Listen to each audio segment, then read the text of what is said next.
Assalamu alaikum туғандар. Голос қандай болуп атат? Звукту текшерип коелучу туғандар. Звукту текшерип койсок, азыр баягы буга чейинки эфирим жакшы угулбай калыптыр. Ошон үчүн мен сиздерден кечирим сурайм туғандар. Адамдарга таркатып изиңиздер группаларга. Мен азыр бүгүнкү эфиримди башынан кылып чыктым туғандар. Баягы эфирим жакшы үнү чыкпай калыптыр. Кап болбойсуздар. Бул эфирде эми жаңыдан звукту айтып коюңуздар, звукту. Звук жакшы элеби? Звукту айтып койсоңуздар. Эфирди бөлөбүз туғандар. Эфирди бөлөбүз. Эмне бияктан чыгып атат, Эфирди бөлүшүп кетебиз. Эфирди бөлүшөбүз туғандар. Эфирди бөлүшөбүз. Саламатсыздар, кутмандуу кеч, кыргыз элим. Сиздер менен мен Бекиев Эмил Маликович. Бүгүнкү темабыз биздин кыргыз элинин байлыктары ит бекери кеткен жөнүндө тема болмокчу туғандар. Кыргыз элинин кызыкчылыгы ойлонбой эле бирөө бир салдырап алабыз, бирөөсү камчы акабыз. Атасынан калган чоң атасынан калган жерлерин саткандай сотик кылып эле берип атат. Ошол боюнча болмокчу туғандар. Бир эле Кемпироват эмес, ошол эле учурда Орто Токой Алабукада суу сактагыч туғандар өзбектерге кетти. Кемпироват өзбектерге кетти туғандар. ГЭС Камбарата ГЭС 1 өзбектер менен кошо курула турган болду. Туғандар, бул адамдар же акылы кем, же эптеп акча кылып бир тарапка качыш керек, бир жакка эптеп акчаны көрөп туруп, мына эки президент качып жүргөндө ушул бир жакка даярдыңыз. Мага ошондой сезилип атат да туғандар. Эфирди бөлүшүрөбүз, ошондой сезилип атат. Бирок мен айтып кетейин, бул кылгандары стратегический объекттерди ГЭС Камбарата боюнча айтып кетейин туғандар. Бул Камбаратаны курганы бул туура эмес туғандар. Стратегический объектти биз өзүбүз эле курганыбыз жакшы эле, бирок 3 жылда болсо да бир 5 жыл 10 жылда куруп койсок, бизге жакшыраак болобу дейм да. Ошол эле азыркы ушу бийликтин кылган иштерине мен өзүмүн сын пикирим айтып кетем туғандар. Буларга мен башка альтернатива жолун айтып атам. Мына убактылуу иштеп жүргөн Россия жергесинде, Европа жергесинде иштеп жүргөн мигранттар жылына 2 миллиард салат экен туғандар. Убактылуу иштеп жүргөн, сыртта иштеп жүргөн мигранттар жылына 2 миллиард доллар салат экен. Биз ошол 2 миллиард долларды өзүбүз салып, өзүбүз курганда туғандар. Мына суу маселесин эртеңки жаңы муундарга проблема кылбай, мындай айтканда жаңы муундар кийин ушундай нерселерге туура келип калышы мүмкүн. Мына өзүңүздөр билесиздер. 1973 жылы биздин ошолдо госсекретарь ким Усубалиев болгон экен, председатель. Ошол киши мынабы Советоват деп коет, илгери Советоват деп коет. Ошол жерде азыр Ханабат деп калды окшойт. Ошол жердеги арендага берген 25 жылга. 25 жылдан бергенден кийин 25 жылдан кийин Акаев Каримовдон алам дегенде Каримов айткан: "Майли, силер мен элим алып чыгып кетем, жериңерди берем, бирок ошол жерде курулган завод, үй, ушу баардык инфраструктуралар 1 миллиард доллар болот" деген. Ошону төлөп койсоңор, жериңерди ала берсиңер деген. Ошол турмушка байланыштуу ошол кезде бул жаңы мамлекет түктөлүп аткан эле, биз эгемендүү болупчу. Акча жок болгондуктан ошол жерибиз калып кетти туғандар. Ошол жерибиз калып кеткенден кийин эми арадан 30 жыл өткөндөн кийин дагы эле ошол тарых кайталанып атат да туғандар. Эми мына Кемпироват суу сактагычы, мисалы, Алабукада Орто Токой суу сактагыч туғандар. Камбар ата ГЭС номер 1 туғандар. Жер үй Алтын кени, жетим тоо туғандар. Свет үй өчүп калды туғандар. Негедир свет өчүп калды. Мен сиздерге ошол жер үй боюнча, анан кумтөр боюнча туғандар. Бул кумтөр боюнча Бул кишинин айтканы бар, улутташтырабыз деп, ошол менен бул киши ошол менен таанылган туугандар. Ошол менен таанылып, бирок убагы келгенде, бийликке басып келгенден кийин алтын калбай калды деп элди алдап салды.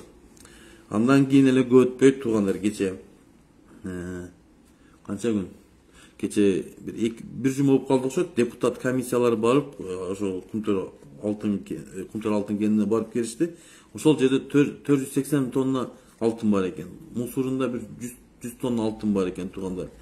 Ошондо бул сөзү менен бизди алдады туугандар. Алдаганын билип туруп биз кайдыгер караганыбыз, бул чатак туугандар. Кайдыгер карап атабыз. Бул чатак нерсе.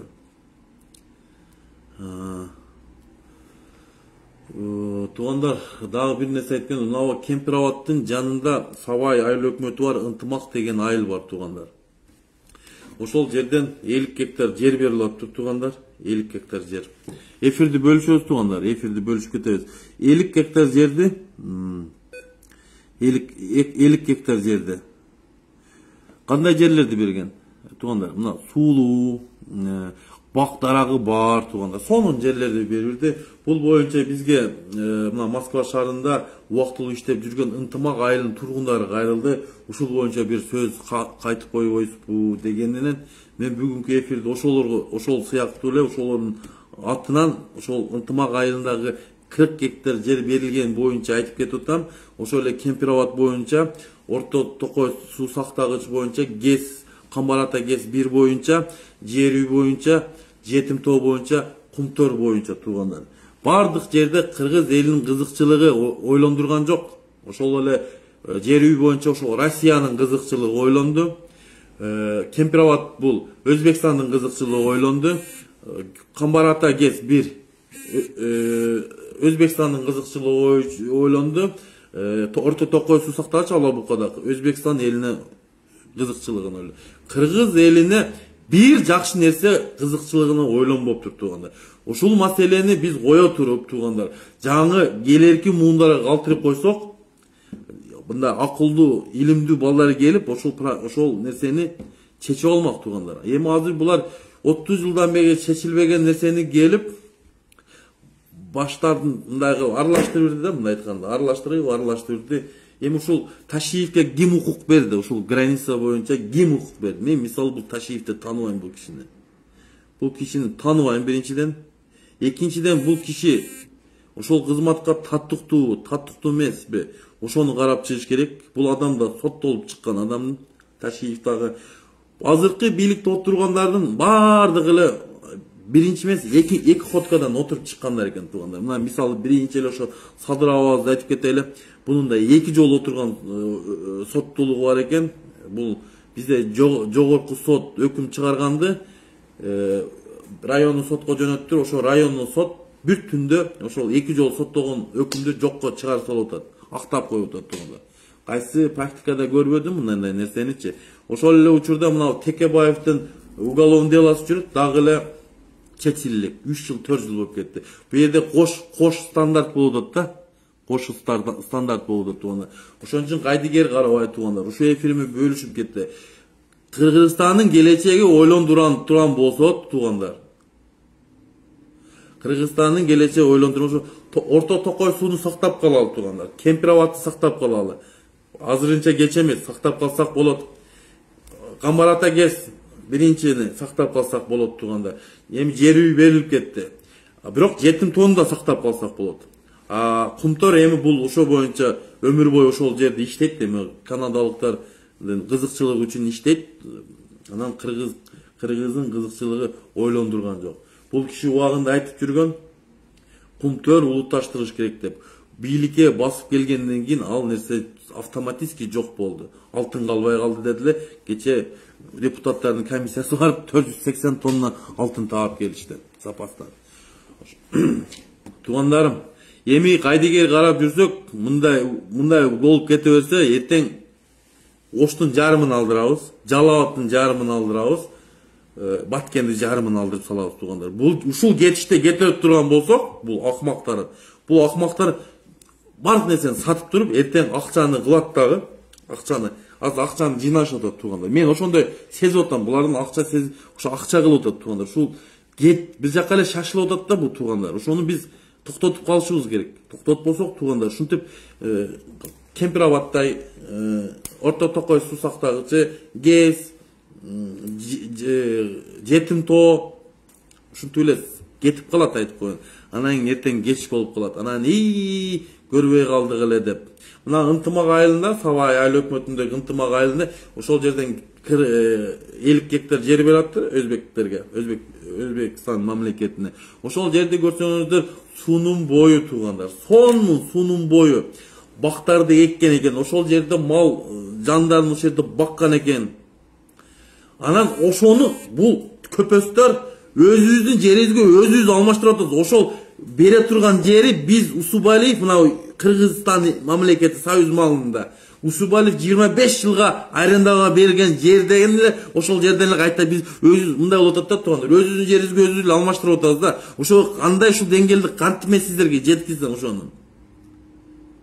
Туугандар, мен сиздерге айттым. Мына 73-жылы Усубалиев 25 жылга берди ошол Ханабадтычы, Саятабадты берген арен. Ошол жерден эле бизге ошо канча жер болсо ошону алмаштырып атат бизгечи. А бизге ошол боло эле жок туугандар. Биз буну башкача караш керек элек.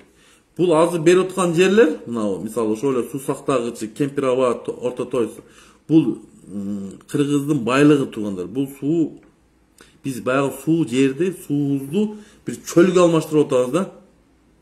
Чөл үчүн алмаштырып. Бир каяктагы болбогон жерге эле алмаштырып атабыз. Бул Кыргыздын кызыкчылыгын ойлогон жок. Ташабам чөнтөктүн кызыкчылыгын ойлоп атат туугандар. Эртең бийликтен кеткенден кийин будан хуже нерселер чыгат туугандар. Булар ошол Кыргызстандын картасын өзбекстандыктар чийип берип атат. Мен буларга айтып кетет элем. Ушул Россиядан, Украинадан калыс болгон геодисттерди апарсак ошол жерде, ошолор өлчөп берсе, ошолор өлчөп чийип берсе, ошондо жакшы чыкмат. Ал эми азыр Өзбекстан кантип чыгып болот? Сиз каяктан билесиңер Өзбекстан кандай чыккан? Может, Өзбекстан мындай келип туруп өзгөндүн суу сактагычынан керек болсо ошол жердеги айылдарды кошуп алат. Каяктан билесиңер? Анан кантип спор кыласыңар? Ошону ойлонгон адамзат барбы бизде? Мен ушул бийликти тааныбайм өзүчө. Садыраванда президент катары тааныган эмесмин. Мен ушул малга чейин эскертип келгем. Бул биз силер ойлогон адам эмес деп. Мен сиздерге эскертип келгем. Мен булардын мындай кылышын да билгем. Себеби булардын көрбөгөнү курусун болду да туугандар. Көрбөй жүрүп бийликке келгенден акылы да, меси да жетпейт булардын мындай иштеп кетишинечи. 10 жолу конституция өзгөрсөк да 100 жыл мөөнөт берсек деле иштей албайт туугандар. Мына көрдүңүздөр. Келгенине 6 ай болду. Мына октябрдан эсептеңиздер. 6 айдан бери эмне иш кылды? 6 айдан бери мына 5 президент кылбаган нерсени 3 айда кылып коюп атат. 2 айда. Мындай айткандачы туугандар. Мына 5 президенти ошого колу барган эмес. Ошо суу сактагычка, Кемпирабадка, Орто Токой сууга колу барган эмес, ГЭСке колу барган эмес. Ошо Өзбекстан менен курабыз деп. Мына 5 президент. Ошону ынандыра албаган Каримов өлүп кетти, ошолчо президентти ынандыра албаганчы. Азыр мына Мирзоев керек болсо Атамбаевди ынандыра албады эле, Жээнбекти ынандыра албады эле, мына Садыр Нуркожоевичти 2 секунд унаттырып койду. 20 машина менен 50 миллион доллар менен алдап койду туугандар. Мына ачык айтайын. Мен ошондо айткам, подмохасынчы, булар эмнеге жардам берип атат десе, бул көрдүңүздөр, жардам берген аркасында мындай геосаясат, мындай стратегический объект бар экен. Стратегический объект бул ГЭСти биз өзүбүздүн күчүбүз менен куруш керек. Мына Тажикстан өздөрү Рогун ГЭСин өздөрү эле курду го. Ошонтип эле биз деле ошол мен бул бийликке айтып атам, өзүбүздүн күчү менен дегеним башка мамлекетте убактылуу иштеп жүргөн жарандарыбыз бар. Ошолор жылына 2 миллиард доллар салат экен туугандар.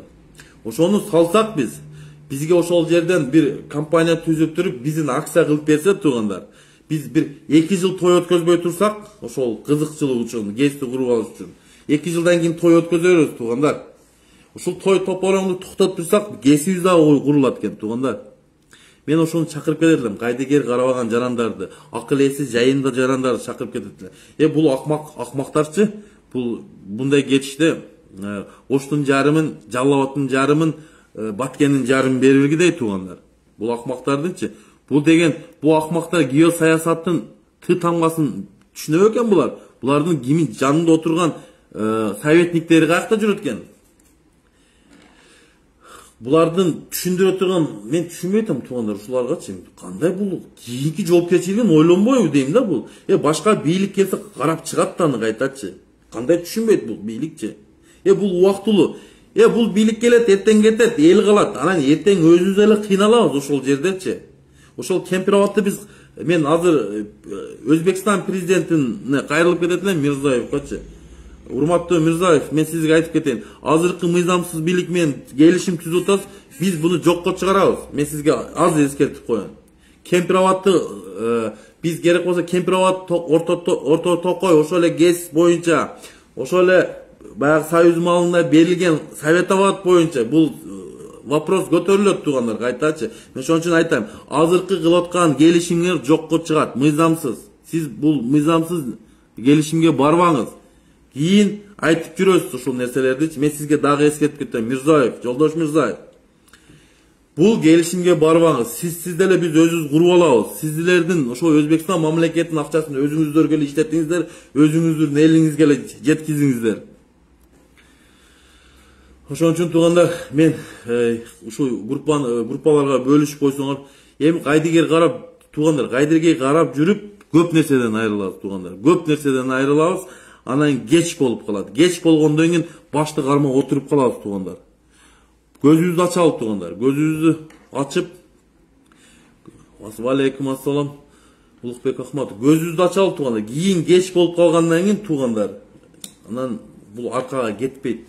Өзбекстан алган жерин такыр бербейт туугандар. Мен сиздерге айтып коем. Мына азыр ошол Союз малында алган Советоват ошол жерден биздин өзүбүздүн жерибиз ошол жерчи.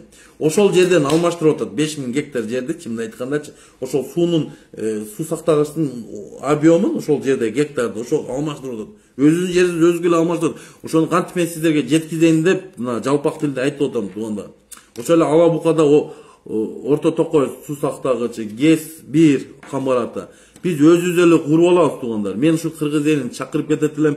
Эртеңки 11 апрель 21 жылы референдумда ушул референдум жаңы конституциянын долбооруна каршы добуш берип, ушул конституцияны эски боюнча калтыралып туугандар, бул бийликти көрдүк, колунан эчтеке келбейт экен.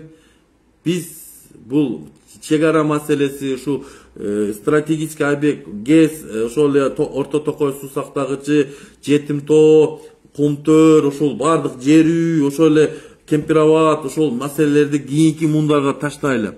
Туугандар, кийинки муундар, акылдуу муундар келгенде өздөрү чечип алат туугандар. Булардын акылы дагы, мейси дагы, акыбалы да жетпейт экен. Ошон үчүн азыр эрте мактанганын кереги жок. Мына 30 жылдан бери чече албай жүрөт деди. 2 күн, 1 айда, 2 айда чечип койду. Бул туура эмес туугандар. Бул биздин кийинки муундарга проблема создавать этилип калды туугандар. Түшүнөсүздарбы? Кийинки муундар ушул үчүн, ошол азыркы проблема үчүн кийин муундар кыйналышат. Ошон үчүн туугандар, кайдыгер карабайлы, ошол эле ынтымак айылындагы жердештерге кайрылып кетет элем. Мына ушул Москва шаарында жүргөн жердештериңиздер бизге кайрылды туугандар. Ошол жердештериңе кайрылып, ушу эфирге ушул ынтымак жөнүндө, ошол жерде 50 гектар жер жөнүндө айтып кеттиңиз дегенден, ушул теманы мен көтөрүп бүгүн ушул теманы айтып атам. Ошол 50 гектар жер деген жерди мен көрсөм туугандар, ошол жерден канал өтөт экен туугандар. Ошол жерде бактар эгилген экен. Сонун болуп бактар эгилип, канал өтүп, сонун жер экен да, ошол жерден малдарын багышат экен туугандар. Ошондой сонун жерге бир каяктагы чөлгө алмаштырып атат. Бул деген макурчулук, мындай айтканда, маңкурчулук мындай туугандар. Ошон үчүн мен дагы чакырып кетем кыргыз элим. Алданбайлы, өзгөн эле, куршап эле, ошол жерде жайгашкан, Кемпироваттын жанында жайгашкан элдерге кайрылып кетем. Алданбайлы туугандар. Бул акмактар менин сезимимде булар ушул эптеп акчаны күрөп, ошол Өзбекстандан алган акчасы, башка жерден алган акчасын алып туруп, ушу границага даярданып атат. Ошондой сезим болуп атат. Бул мен жеке оюм туугандар. Мага ушул тездиктен кылган себеби ошолдон болуп атат туугандар. Булар жоопкерчилигин тартат, бирок жерибизди алдырып коебуз туугандар. Ошон үчүн мен дагы кеч боло электе кыргыз элин чакырып, кайдыгер карабай, ар бир Бул мамлекет биздин мамлекет. Бул Садырдын мамлекети эмес. Бул Ташиевдин мамлекети эмес. Биз Кыргыз мамлекетинин эгасы биз. Ошол кыргыз элинин мамлекети эгасы биз болот. Сен, биз, ошол коом 6,5 миллион эл кыргыз мамлекетинин эгасы. Мен сиздерге айтып коеюн. Бул Садырдын чоң атасынан калган жер эмес. Ташиевдин чоң атасынан калган жер эмес. Таркатып ар ким бере турган. Олорго эч ким укук берген жери жок, ошондой кыл деп. Булар мыйзамсыз, мен дагы чакырып кетем. Мыйзамсыз келген адам мыйзамсыз кетет. Ошон үчүн Кайдыгер Карабай ошол өзгөн эли барып, ошол Кампироватын сактасын, Алабука эли барып туруп, ошол Орто Токой суусун сактасын туугандар. Ынтымак айылына 50 гектар жерде ынтымак эли өзү сактасын, ошол жерлеринде өзүңүздөр Кайдыгер Карабай ушул келишимге каршы туруп бериңиздер туугандар. Кийин убакыт өтөт, ушул сөздөрүмдү өзүңүзгө эстеп каласыңар. Мына мен айткан сөздөрдү кийин архивге кире турган болсо туугандар, бул акмактар тездикте акчаны кылат дагы, мына карап турасыздар. Жакын арада болсо да бир 5-6 айдын ичинде качканга аракет кылат туугандар. Мен мына ошондой эле сезип калдым бунучу. Ошон үчүн туугандар, эфирди бөлүшөбүз туугандар. Кайдыгер Карабай кыргыз эли, мына убагында билесиздер, Адахан Кимсанбаевди Каркырадагы жерди, Кыргызстандын 600 гектар жерин, Казакстандын 1300 гектар жерин алмашты деп, сатып берди деп чыкты эле. Мына кыргыз элинин саткын душмандары ушулар болот. Мына Ташиев, Садыр Нуркожоевич, Талант Мамытов. Мына 3 адам ушул кыргыз элинин душманы болот туугандар. Ошол кыргыз элинин кызыкчылыгын ойлобой, Кемпироватты берип атат, Гести берип атат, Орто Токой сойду берип атат суу сактагачын, жер үйдү орустарга берди, кумтөрдү канадалыктардан калтырды улутташтырбай. Эми эртең Кытайга барсаң, Кытайга барып келгенден кийин 7 тонну берет, анан темир жолду берет, куда каласа россиялыктарга. Ошон үчүн мен сиздерге дагы Кайдыгери барган. Кеч боло электе Кыргыз Республикасын сактап калалы. Кыргыз Республикасынын бүтүндүгүн сактап калалы туугандар. Бул кетиште туугандар. Мына ушул Жалал-Абадтагы жерлер, ошол эле Алабукада Орто Токой суу сактагычы, Өзгөндөгү Кемпироват жери, Ынтымак айылындагы Сабай айыл өкмөтүндөгү Ынтымак айылында 50 гектар жер кетип туугандар. Бул жерде биз кыргыз эли утулуп атабыз туугандар. Бул жерде кыргыз элинин кызыкчылыгы каралган жок туугандар. Мына ачык эле айтайын. Будан Ташиевден бирөө суранды. Мен мисалы Ташиевден сураган жокмун. Барып ошол суу сактагычты өзбектерге берип, ошол жерден ал деп. Мен мисалы лично Ташиевге полномочия да берген эмесмин. Мисалы ошол эле президент өзү да полномочия эмес. Бул эл чечиш керек. Эл бул бийликтин бир бутагы. Ошол эл жок, эл болушкон үчүн ошол бийлик турат туугандар. Эл каласа президентти коет, эл каласа ошо президентти алып коет туугандар. Ошон үчүн биз менен бул бийлик арам болсо дагы, мыйзамсыз болсо да эсептешип, булардын көзүнө чукуп сын пикирлерди айтып, кемчиликтерин айтып турбасак туугандар. Кемчиликтерин айтып турбасак, булар дагы көп жерди сатат туугандар. Мен булардын саткынчы экенин 5 ай, 4 ай муну билгемин туугандар. Мындай болушунда билгемин акмактарымна көрдүңүздөр, өзүңүздөр көрүп атасыздар. Мына азык түлүк боюнча Кыргызстанда 1 литр май 170 сомго чыгыптыр. Москва шаарында, мына мен Москва шаарында жашайм туугандар. 92 сом туугандар. Бизде разница берип атат. Авиабилеттердин каттамдары Москва Бишкек 13 000 сом рубль. Бишкек Москва 50 000 60 000 сом. Эми өзүңүздөр элестетип, ошол жердеги Кайдыгер карап жүрүп, ошол жерде контрол жок болуп, ортодогу ортомчулар акчаны күлүп атат туугандар. Ушуга Кайдыгер ушул боюнча да талап кылыңыздар. Ким ошол президентти тандаса, ошол президентке добушту берсе, ошол талап кылсын. Мен бул кишини президент катары тааныган эмесмин, бул бийликти да тааныган эмесмин. Бул бийликти мен көргүм да келбейт. Ушул боюнча жок болсо деле ыраазымын ушул бийликкечи. Бул бийликтин арамкорлордун бийлиги булчу. Ошо эле 30 жыл кыргыздын канын ичкен, бул ошо 30 жыл дагы 30 жыл канын ичет туугандар. Бул ошондой эле көрүнүш. Иште албайт туугандар. Мен айттым го, бул киши иште албайт. Иштей турган адам лидер, бул башкача болот туугандар. Лидер деген адам башкача болот туугандар. Эртең менен бир сөздү айтат, кечинде бир сөздү айтат. Ошо лидерби? Эртең менен башка сөзүн айтат, кечинде дагы бир сөзүн айтат. Туурабы? Мына мисалы ошол эле жер үй боюнча 2015-жылы өзү лично ушу Садырова Талас элине кайрылып кеткен постторун көрсөтүп чыккан туугандар. Талас элине кайрылып ошол жөнүндө позициясын көрсөткөн. Азыр эмне кылды? Келди дагы Путин экөө видео форматта жер үй кенин ачышты. Ана сөзү менен иши дал келбейт туугандар. Ошол адамга биз ишенген, биз акмакпыз. Мына кыргыз эл акмак туугандар. Мына ачык эле айтайын. Ошого ишенген, мына мен ишенген эмесмин, башкалар ишенди. Ошо ишенгендер ошол жоопкерчилик ошол адамдарда калып кетет туугандар. Ошону акмактап келип президент кылып шайлаганыңар, мыйзамсыз алып келгендериңерге. Эфирди бөлүшөбүз туугандар. Сурооңуздар болсо бериңиздер, сурооңуздарга жооп берейин.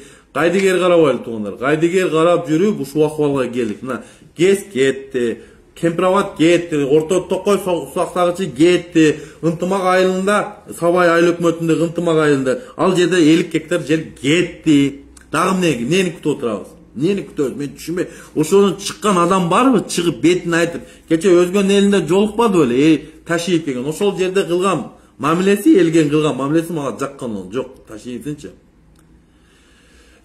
Мыктыбек, мен айткан адамдар, түшүнбөгөн адамдар, булардын көздөрү жабылып калган. Булар фанаттар, түшүнүп атасыздарбы? Аларга кап болбоңуздар. Бул фанаттар бир күн болсо бир күн ойгонот. Бирок кеч болот, ойгонгондочу. Кийин ошол нерселерге өздөрү жооп бере турган күн келет. Ошон үчүн туугандар, бул кыргыз элинин кызыкчылыгы ойлонбой кетти. Келишимдер түзүлдү туугандар. Бул жокко чыгат, башка бийлик келет туугандар. Жокко чыгат бул келишимдер. Бирок ошол бизге проблема болуп калат. Ошол эле суу сактагыч Кемпирабад боюнча, Орто Токой боюнча, ГЭС боюнча, бирок кийинки мундага проблема боюнча калат туугандар.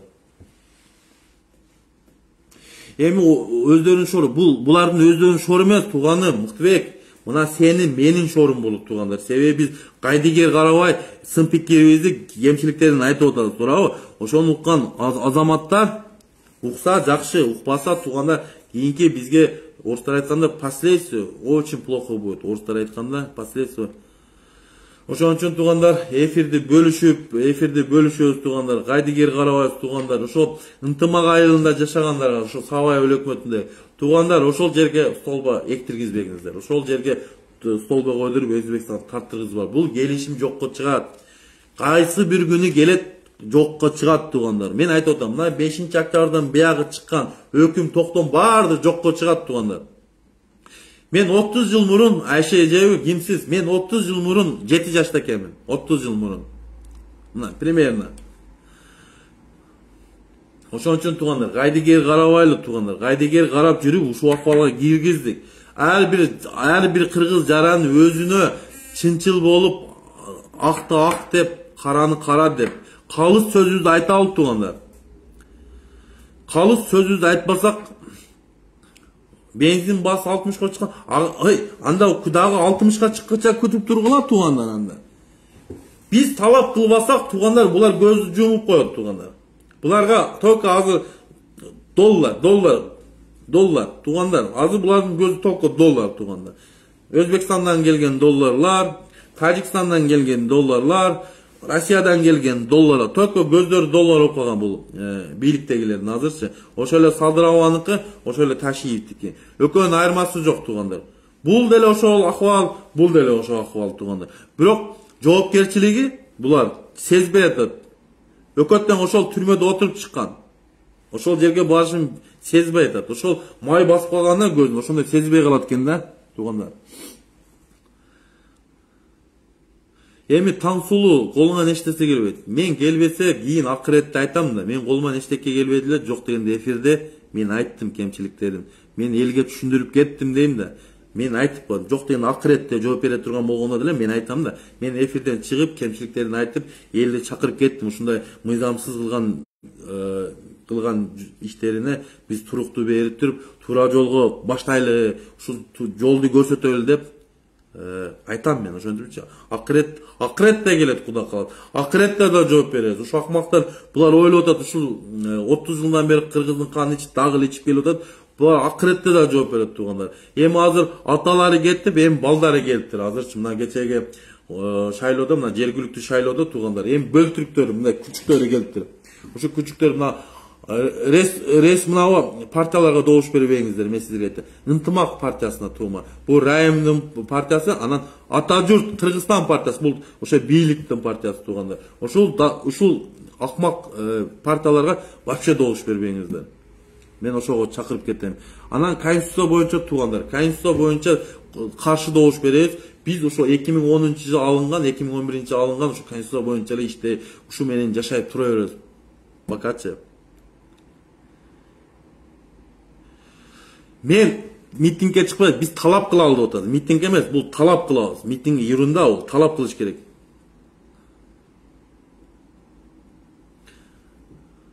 Не факты видео, эмне факты видео, мен түшүнбөдүм. Кандай факты өзүңө көрсөтүп атпайбы? Кеше келишимди фактылар көрсөтүп, кемпир абатты берип берди, орто токойду сактагычты берип атат, гэсти курабыз атат. Ошо факт эмеспи сага? Ошо ынтымак айынан 50 гектар жерди берип атат. Ол фактыга кирбейби? Ону Ташиев айтып атат го, мына алмаштык биз 30 жылдан бери чечип алганды 2 айда чечип койду, мактанып атат го. Нурлан, мен кызыксыңар силерчи, Нурлан, мен таң калам. Кайдыгер карап жүрүп, ошо кыргыз мамлекетинин эгемендүүлүгүнөн айрылып калабыз туугандар. Ошон үчүн мен чакырып кетем. Патриот жигиттерин чакырып кетем туугандар. Патриот жигиттерди мен чакырып кетем туугандар. Патриот жигиттер өз позициясын билдириш керек туугандар. Өз позициясын айтыш керек. Сен кимсиң? Кто ты такой, Ташиев? Кто ты такой, Садыр? Мына ошо сөздү айтыш керек. Неден коркосуңар? Коркуп жүрүп келдиңер, ушул малга келдик, мына Туңгуйка келдик. Коркуп жүрүп. Мына Туңгуйка келдик. Мынчалык 5 президент кылбаган нерсени 2 айда мына Садыр абаңар 2 айда кылып атат. Мына 5 президент кылбаган нерсеничи. Ошо эле биз колхоз деп жүргөн Жээнбеков, ошо эле Алкаш деп жүргөн Атамбаев кылбаган нерсени, Бакиев, Отунбаев, Аскар Акаев кылбаган нерсени мына акмак Садырова 2-3 айда ошону кылып атат. Бул не деген акмакчылык? Жетим тоо кетет. Мен обязательно жетим тоону Кытайга берет. Эртең Кытайдан келгенден берет, карайсыңар. Эми туугандар, мына өзүңүздөр кайдыгер карап, мен ушул 4 ай 5 ай мурун айтып келдим. Бул мошенник. Кандай түшүнбөйсүң? Бул алдар көзсө кыргызча түшүндүрөйүнчү. Бул алдар көзсө айта берет сөзүнөн кайта берет. Мага убакыт бергиле, толук кандуу ишке кире элекмин, ошондой сөздөрдү айта берет. Бул махинация кылып, мындайганда элди манипуляция кылып үйрөнүп калган. Түшүнүп атасыңар? Бул түрмөдө отуруп жүрүп, элди манипуляция кылганга үйрөнүп калды туугандар. Бул психолог болуп калды ошо түрмөдө отурупчу. Ошон үчүн кайдыгер карабайлы туугандар, кайдыгер карап жүрүп ушул акыбалга келдик туугандар. Мен ушул активист, Кыргызстан Республикасынын келечегине кайдыгер карабан жарандарга кайрылып кетем туугандар. Токтобоңуздар, ошол эле ынтымак айылы, ошол жерге Өзбекстан өз заборун койсо койдурбаңыздар туугандар. Бул мыйзамсыз президент, мыйзамсыз келишимдер. Мен ошон үчүн Мирзаевге кайрылып кеттим. Мирзаев деп, Жолдош Мирзаев, Өзбекстан Республикасынын президенти, мыйзамсыз президент менен келишим мыйзамсыз түзүп атасыз. Кыргыз элинин кызыкчылыгы ойлонбой калды деп атам. Түшүнүп атасыздарбы? Анан кыргыз элинин кызыкчылыгы ойлонбой калып туруп, жеке чөнтөгүнүн кызыкчылыгы ойлонуп калды. Ошо эле Ташиевдин, ошо эле Садырованын жеке чөнтөктөгү кызыкчылыгы ойлонуп калды. Бул мамлекет биздин баардыгыбыздын мамлекети. Бирок Садырованын чоң атасынан калган жер эмес, же Ташиевдин чоң атасынан калган жер эмес. Олар мен үчүн никто. Мен түшүнүп атасыздар, мен силерге кандай түшүндүрүп кетейин. Алар мен үчүн никто. Мен үчүн вообще никто. Бирөөсү президент дейт, бирөөсү самозванец президент, второй УКМК начальник. Тоже самозванец, мошенник. Өкөт тең эле айырмасы жок. Өкөт тең эле мошенник. Мен айтып кетейин, мына жерде суроолор көп берип атат. Мен бул суроолорго да жооп берем. Ушул эфирди бөлүшөбүз да туугандар. Кайдыгер карабайлы. Кеч боло электе кайдыгер карап жүрүп ушул акыбалга келдик. Эртең Оштун жарымын алдырып коебуз. Жалал Абадтын жарымын алдырып коебуз. Баткендин жарымын алдырып коебуз туугандар. Ошон үчүн кайдыгер карабайлы. Эртеңден баштап туугандар талап кылып мыйзамсыз жер сатканы да мыйзамсыз, жер алмашканы да мыйзамсыз. Өзү турушу менен мыйзамсыз туугандар. Мыйзамсыз болду туугандар. Бул келишимдер жокко чыгат туугандар. Бирок кийинки муундарга проблема болуп создавать этилип калды да туугандар. Ушунун айынан кийинки муундар кыйналат. А бул дөпөрастар, акмактар долларларды чөнтөккө салып коюп жүрүшөт эми бул акмактар. Булар кыргыз элинин кызыкчылыгын ойлобойт туугандар. Булар жеке өзүнүн тамагын, чөнтөгүн, туугандарын, үлкелерин, акаларын ойлоп жүрүшөт ошол туугандар. Ана мына эфирге кирип, ошол Садыраван троллдору, Канчыбек Ташиевдин троллдору кирип жүрөт. Ташиевдин троллдору, Садыраван троллдору туугандар. Буларга көңүл бурбаңыздар туугандар. Буларга окшогон маңкурттар көп бизде. Мен бул маңкурттарды дагы айтып кетем. Булар троллдор, булар фейктер. Булар кыргыз мамлекетинин душманы десек деле болот. Себеби кыргыз эли мамлекетинин жаранымын тууганым мен кечегенде айтып кеткем. Кыргыз элинин жаранымын керек болсо Ошто прописка мошто турат. Кайдыгер карабайбыз туугандар, эфирди бөлүшөбүз.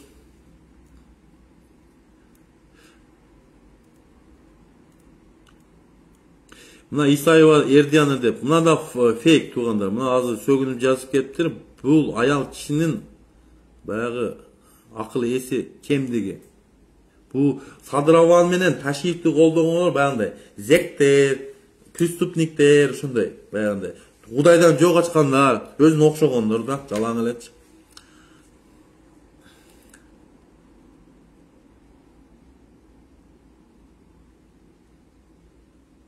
Жок, мен келишимге, мен кайрылган жокмун мен. Келишимге барып атам. Мыйзамсыз президент менен келишимге барып. Кийин биз жаңы муун келгенден кийин бийликке. Жаңы муун келет да, булар ашып кетсе 1 жыл, жарым жыл отурушу мүмкүн. Булардын убакыт сааты көп деле эмес туган. Булардын тездиги ошодон болот туган. Эпте акчаны алыш керек да, эртеңги парламент шайлоодо катыш керек. Жеңсе жеңди, жеңбесе качат тугандар, ошол.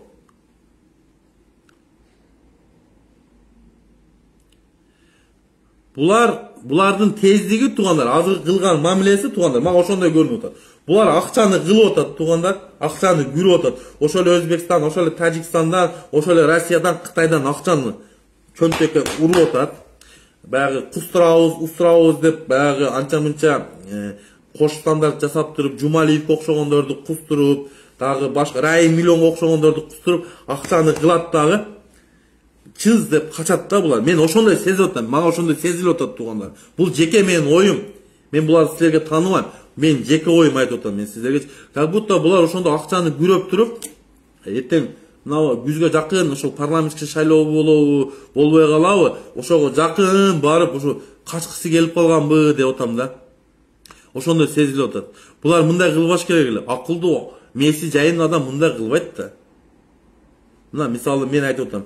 Жер маселеси ошол суу сактагыч, ГЭС боюнча мындай деңгээлде чечилбеш керек да. Жок дегенде кичине акылдуураак ошол ГЭС боюнча, суу сактагыч боюнча специалисттер бар. Ошолор чечиш керек эле да. Азыр биз суубузду жөн эле чөлгө алмаштырып коюп атабыз да. Өзүбүздөн аккан сууну бактабай чөлгө алмаштырып атабыз. Болсо ошол эле чөл биздин жер өзү. Ошол азыр берип аткан чөлдөр ошол эле биздин жерибиз. 73-жылы Усубалиев деген аксакалыбыз арендага берип, кечеги 90-жылдары Акаев кайтарайын дегенде акчасы жок, кайтара албай калган туугандар.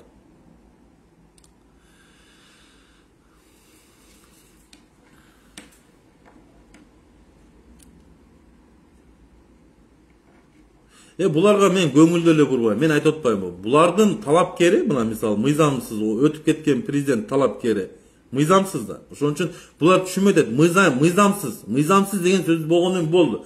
Бул мен өлүп кетканда эле эки мындай ажалым келип калса 2 метр жерге киргенде деле тааныбайм да бул бийликтичи. Мисалычы мен өзүм жеке оюм да. Качан гана тааныйм. Качан гана мыйзамдуу, таза шайлоо болуп, чыныгы утуп келгенде ошондо тааныйт элем. Булар андай кылган жок да.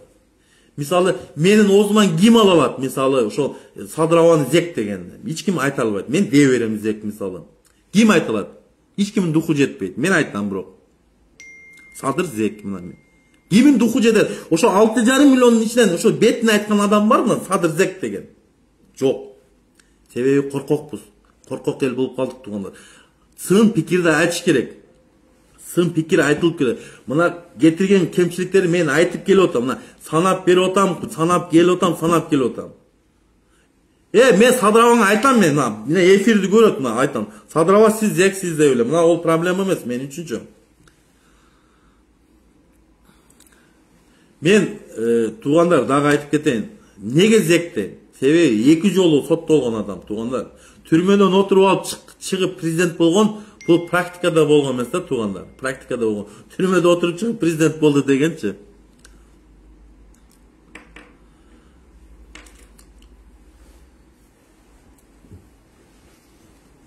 Авала, мурда эле ава дейт болчумун мен аны. Садырава деп эле мурда эле айтат болчумун.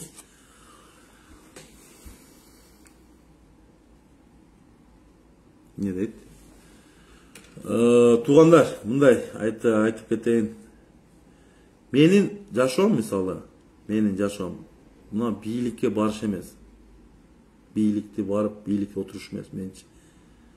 Менин жашоом ушул, менин тилегим ушул кыргыз эли ачкачылык болбосо экен. Кыргыз элинин жерлери сатылбаса экен. Кыргыз элинин суулары сатылбаса экен. Кыргыз элинин кендери, алтын кендери сатылбаса экен. Ошол туугандар. Мен ошону эле жеткизген. Менин миссиям туугандар. Мен ошол чындыкты силерге калыс сөзүмдү жеткизип коюш ошол эле туугандар. Кийинки келген президент, кийинки келген бийлик ушул мен айткан сөздөрдү тастыктап кетет туугандар. Кийин айтасыздар. Кийинки бийлик келет да, 1 жыл болобу, жарым жылдан кийин келет жаңы бийлик. Мен өзүм жеке оюм да. Бул бийлик көпкө турбайт туугандар. Бул кетиште бул бийлик акчаны чөнтөккө салат. Анан качат. Же Атамбаевдин жанына барат. Ол түрмөгө барса деле родной хатасы да ол. Садыравабыз үйрөнүп калбады түрмөдө отуруп турабы? Садыравабыз үйрөнүп калбады, түрмөнүн родной хатасы да, анын неси бар экен. Ол кирет, кайта чыгып, үйрөнүп калды, болду.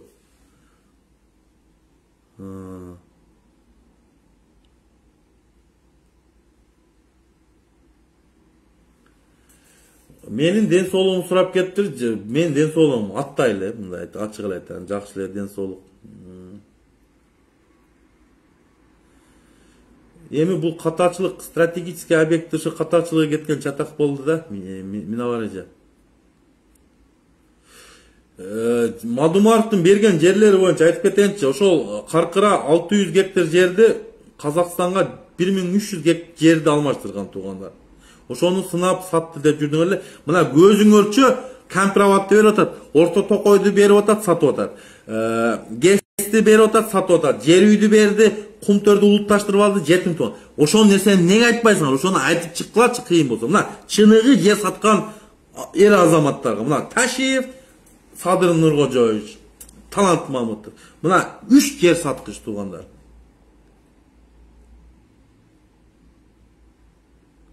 Мына 3 адам, мына 3 жоопкерчилик мына 3 адамдар туугандар. Талант Мамытовда, Садыр Нуркожоевичте, Ташиевде. Себеби Ташиевдин жоопкерчилиги мыйзамсыз көбүрөөк жоопкерчиликти алып, чегара маселесин чечип аткандар тууган. Буга эч ким укук берген эмес. Жер маселесин ошо чечсин депчи. Эч ким укук берген жок туугандар. Жер маселесин жер специалисттери ошол чечиш керек болчу. Буну азыр чечпесе кийинчерээк акылдуулар келгенде чечкенде, мына ошо Максим Бакиев айткандай кем чөнтөлөр чечпегенде жакшы кийинки муундар чечет эле туугандар.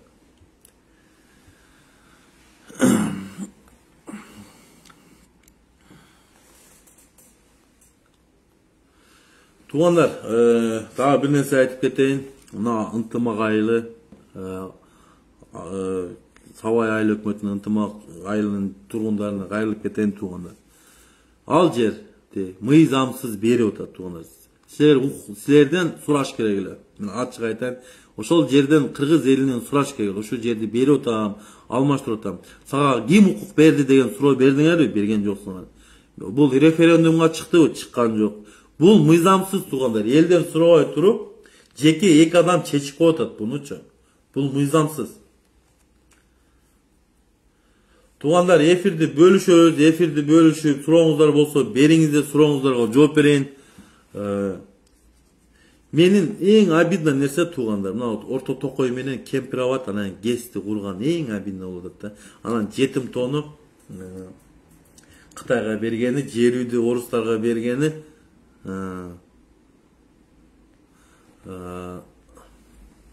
жетим тоону Кытайга бергени, Кумтөрдү улутташтырып алганы, ушул сөздөр мага өтө обидно болуп атат.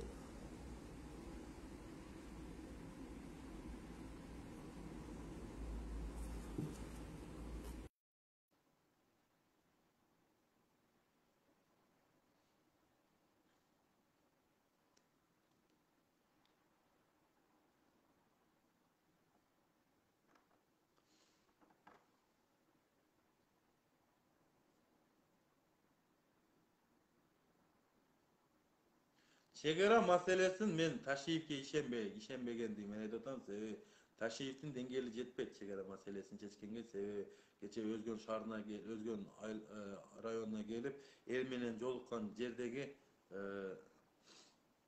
сүйлөгөн сөздөрү, кыргыз элине кылган мамилеси ошол жерде мага жаккан жок. Бул Ташиевдин деңгээли ошол айыл өкмөтүнүн деңгээли, ошодон да төмөн турат. Ташиев бул саясатчы эмес. Бул мындай шулер, мындай айткандачы. Бул мошенник. Бул өмүр бою никогда саясатчы боло алган эмес туугандар, ошону айтып кетейин. Бул өмүр бою ошо бирөөнүн аркасына пакта коюп, ошентип өтүп кеткен киши булчу. Бул саясатчы деп эсептебейм. Буну УКМКнын төрагасы катары тааныбайм. Бул кишини эми жакшы кишидир, бирок мен бул кишини уважать этпейм, мындай айтканда сыйлабайм. Бул кишинин кылган кылыктары жаш баланын кылган кылыктары болуп атат да, кечегинде көрүпчү. Туура айтасыз, Абдулла Ташиевич. Жерди 1 метр жерди эл менен чечилиш керек болчу. Бул өзүнүн жеке ою менен, жеке амбициясы менен, жеке чөнтөгүн ойлоп эле чечип койду.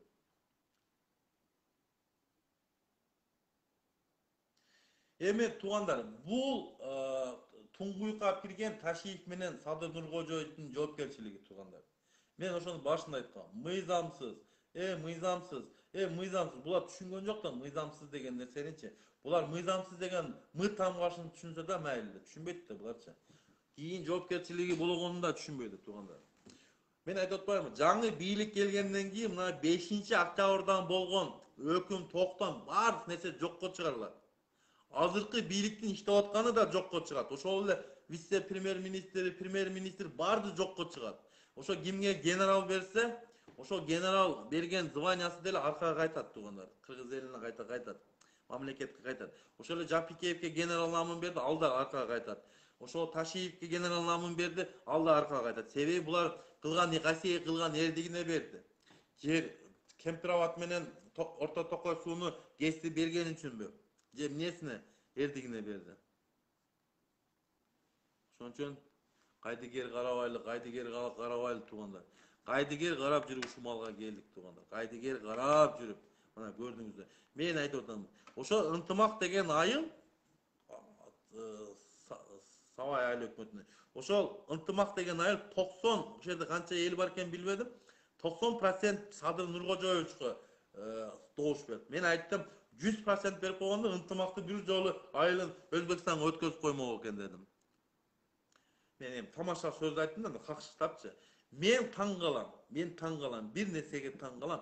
Эң көп добуш ушу Садыр Абага ошол 250 добушту Ош жергесинен берипти, тоба кылдым, Ош жергесинен, Ош областынан берилипти.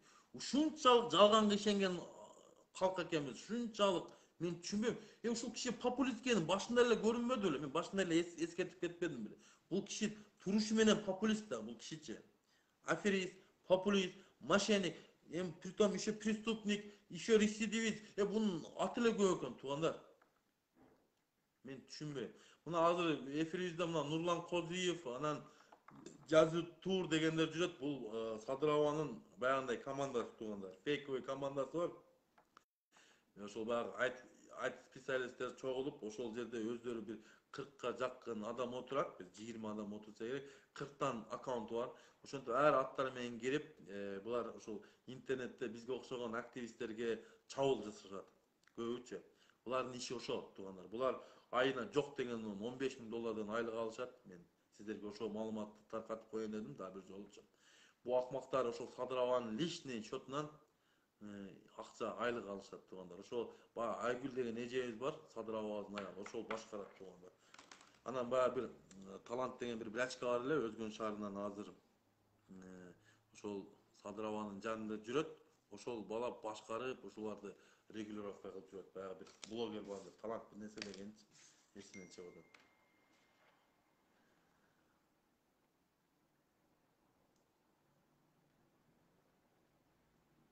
Парламент мыйзамсыз туугандар. Парламенттин суроогу 28-октябрдан токтогон туугандар.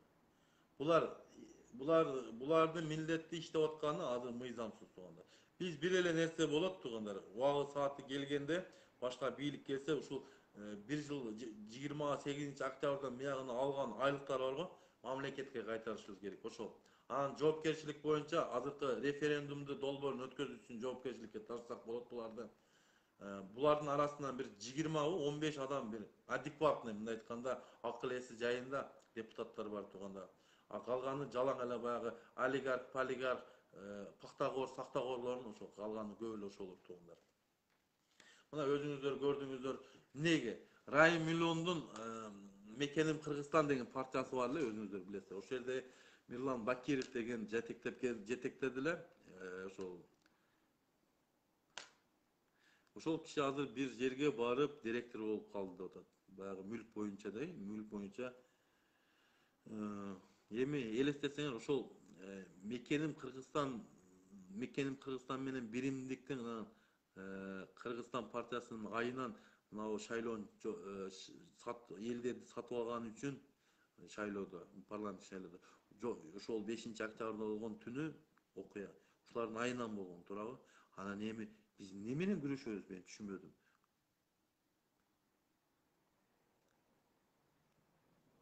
2010 жылдын окуясын иликтеш керек туугандар. Мен да ошол боюнча айтайын. Иликтелиш керек туугандар. Ошол жоопкерчиликти тартыш керек. Тарта турган адамдар бар. Тартыш керек. Баягы көп жарандарыбыз өтүп кеткен ошол жерде. Жок, жөн-жөндөн жөн эле өлүп кетишти көп жарандарыбыз.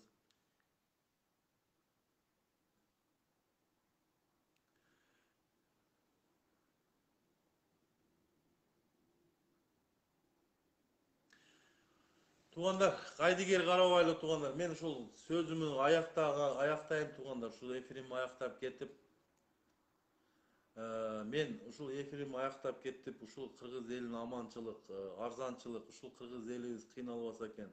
Бизге окшогон убактылуу иштеп жүргөн мигрант деп коебузбу, убактылуу иштеп жүргөн жарандарыбыз Кыргызстанга кайтса экен. Ушул мен убактылуу иштеп жүргөн жарандарга кайрылып кетет элем. Америкадагы, Европада жүргөн, Россияда жүргөн жарандарга кайрылып кетет. Кайдыгер карап жүрүп ушул акыбал туңгуюкка түштүк туугандар. Биз убактылуу иштеп жүргөн жарандар бир муштумга түйүлүп туугандар. Кыргызстан жергесине барып, өзүбүз жоопкерчиликти моюнга алып туруп, азыркы окшогон акмактарды, арамкорлорду, пактакорлорду, фейктерди, ошого окшогон адамдардын жоопкерчилигин берип, кыргыз мамлекетин жакшы түктөп, ушул туңгуюктан алып чыгып туугандар. Татыктуу бир таза инсанды тандап алып келип кандыкка өзүбүзгө. Ошентпесек туугандар, кийин кеч болуп калат. Ошон үчүн туугандар, кайдыгер карабаган жарандарга дагы бир суроо кайрылып кетем туугандар. Кыргыз эли ушуга татыктуу беле деген суроо менен дагы кайрылып кетем. Кыргыз эли пейилин оңдошубуз керек туугандар. Өзүбүздүн пейилибизге жараша президент келди туугандар. Бул пешенебизге жазылган экен, ушуга окшогон акмактар ошого окшогон акмактарды бизге Кудай атайын жөнөттү, ушул кыргыз эли көрсүн ушул акмактарды депчи. Кайдыгер карабай туугандар. Ошол эле ГЭСти, ошол эле Кемпирабадты, ошол эле Орто Токойду сактап калалы туугандар. Жетим тоону, Кум төрдү, жер үйдө тургандар. Саламатта калыңыздар. Мен сиздер менен Бекиев Эмил Маликович аманчылыкта